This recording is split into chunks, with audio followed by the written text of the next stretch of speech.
Saxophone etude number 1 is a waltz in G major. And with all these technical etudes, I recommend developing mastery over the primary scale first. So here's G major 1 octave.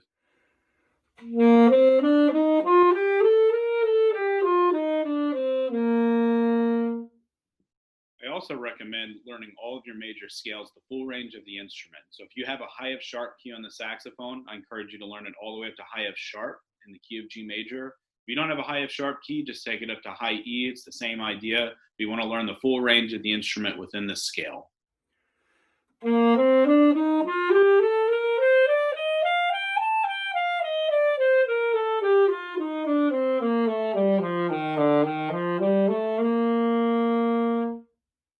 A key element to this etude is staccato articulation throughout. And so when practicing staccato articulation, I want to encourage you to work on slurred and then legato articulation. And the reason for this is the key to good clarity in your articulation, especially for staccato, is good continuity of the airstream. So here's some of the etude passages, slurred and then legato.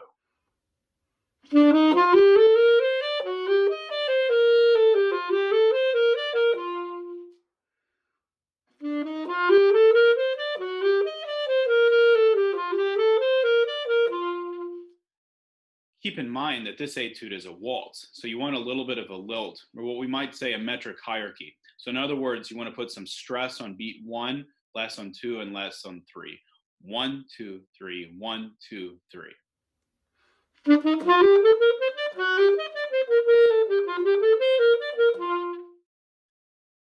I recommend practicing this first without the grace notes. So in other words, just ignore them completely.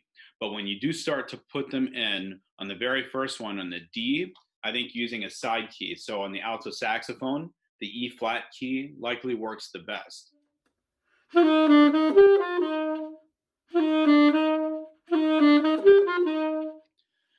Another awkward thing is the A sharp in the first measure of the second line. I would likely do this with the side key, but one option here is 1 and 5 coming off the grace note. That may work best. The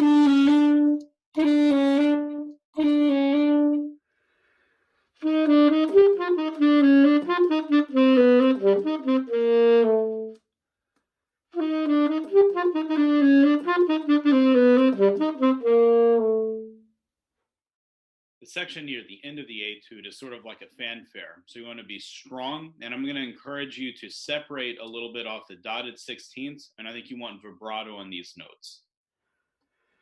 The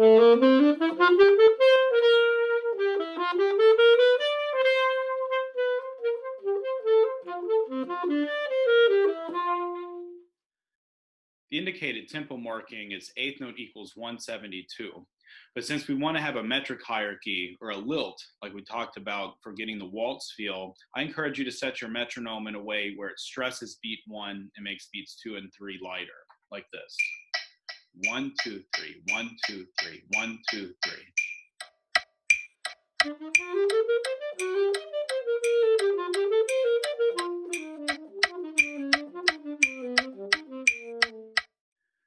Prioritize making a great sound and staying within the waltz style and having a clear articulation, and you should have no trouble at all mastering etude number 1.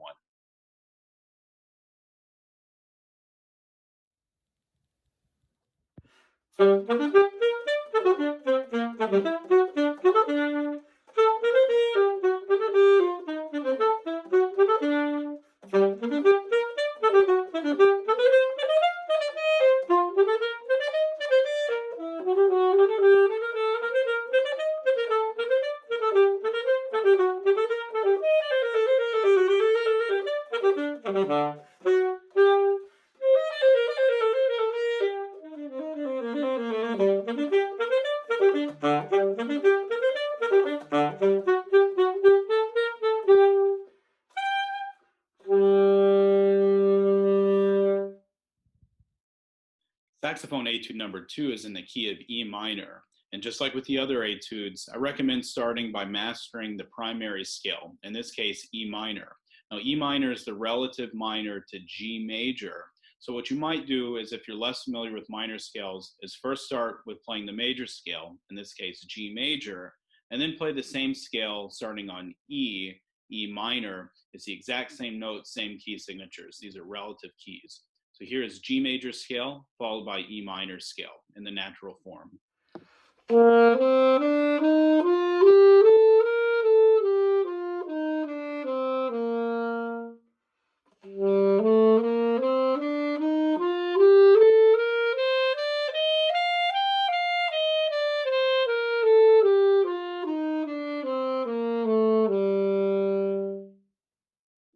This etude also makes extensive use of the melodic minor form of this scale. So in other words, raising scale degrees 6 and 7. So in the key of E minor, C natural would go to C sharp and D natural would go to D sharp.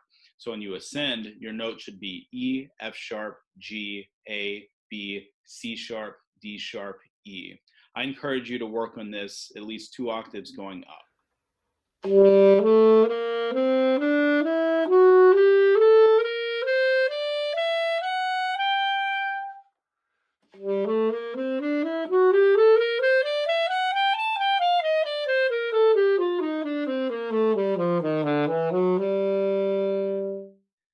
The E minor arpeggio is also prevalent throughout the etude. And so I encourage you to first learn the E minor arpeggio in its 1 octave form. And so those notes are E, G, and B, because these are the first, third, and fifth scale degrees of the E minor scale.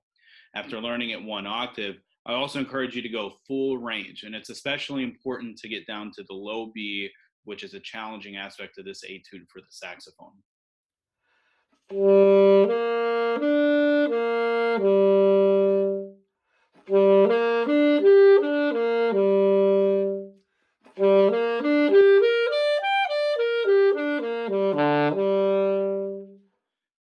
There are a large number of skips and leaps throughout this etude. And so one of the challenges that you might encounter is trying to keep it smooth throughout and get everything to respond. So I encourage you to practice this slurred a lot and in something that I refer to as neutral rhythm. So in other words, a good practice strategy is to start by slurring everything and keeping it all the exact same rhythm. And what you're looking for is great response throughout and that you have a smooth sound throughout the etude. You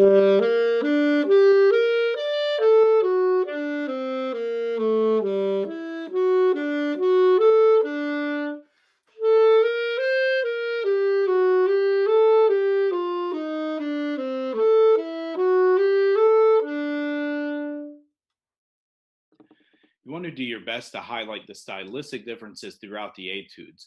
So throughout most of it, you're going to be really short and detached. But some of the slurred sections you want to make absolutely smooth and connected. When you have 2 staccato notes underneath a slur, like in measure 2 of line 3, I actually recommend doing that legato tongue and make sure you get a pretty good amount of air on the accented notes so that that comes out well.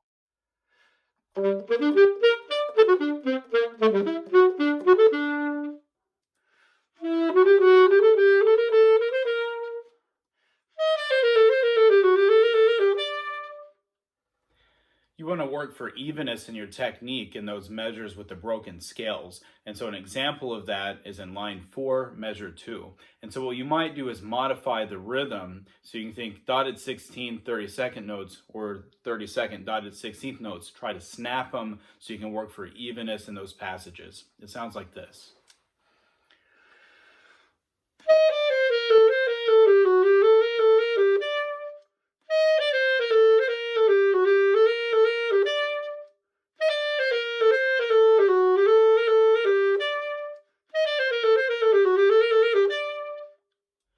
The key to being successful in this etude is making sure that you have clear response and evenness throughout. So try it slurred, try it neutral rhythm, and make sure when you get to the low B, which can be challenging on the saxophone, you got to use enough air to get it to respond. Do these things and you'll be successful in this etude.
Saxophone Etude number 3 provides you with an excellent opportunity to showcase what a great sound you can make on the saxophone. You can also demonstrate the control that you have for dynamics at both the soft and the loud arena, and then also the use of vibrato. Now, vibrato in saxophone is lip vibrato, typically referred to as jaw vibrato, but I like to think about it being at the lip vibrato because we tend to have more control over it at the front of the mouth. And a good syllable to practice vibrato in the saxophone is vu. And so if you can imagine going vu, vu, vu, vu, vu, in this way, I think you can develop a beautiful vibrato in the saxophone. Here's what it sounds like in practice.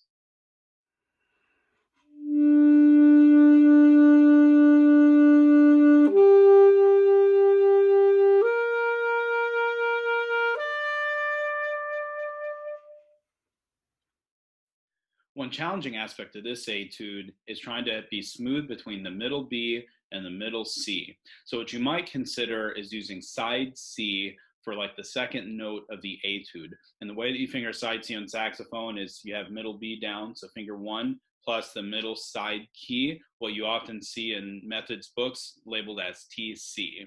And so if you go back and forth between B and side C, as long as the pitch is not too flat on the side C, I think it'll work well for this etude.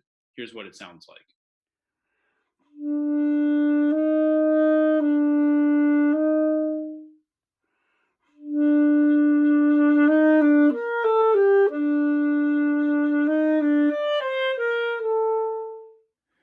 Generally speaking, you want to be careful not to be too fast when playing grace notes in a lyrical passage.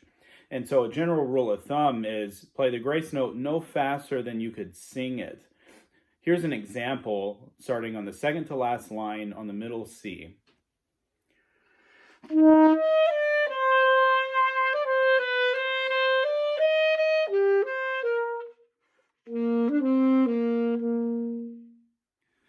Stylistically speaking, you want to bring out the compound meter. So in other words, this piece should have a little bit of a sway to it. Now the tempo marking is quite fast, so dotted quarter between 84 and 92. I think for this style, I'm going to encourage you to be in the slower end on that, and so I wouldn't play it faster than around that 84 to 86 range.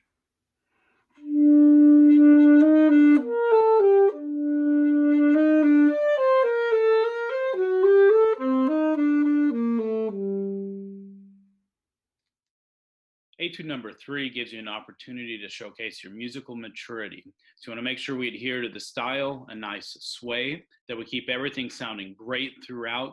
We bring out our dynamics, especially the hairpin shapings like we have throughout, for example, the first and the second measure, and we have really nice tapered releases. Finally, use this as an opportunity to develop vibrato because that'll really help you stand out. Good luck.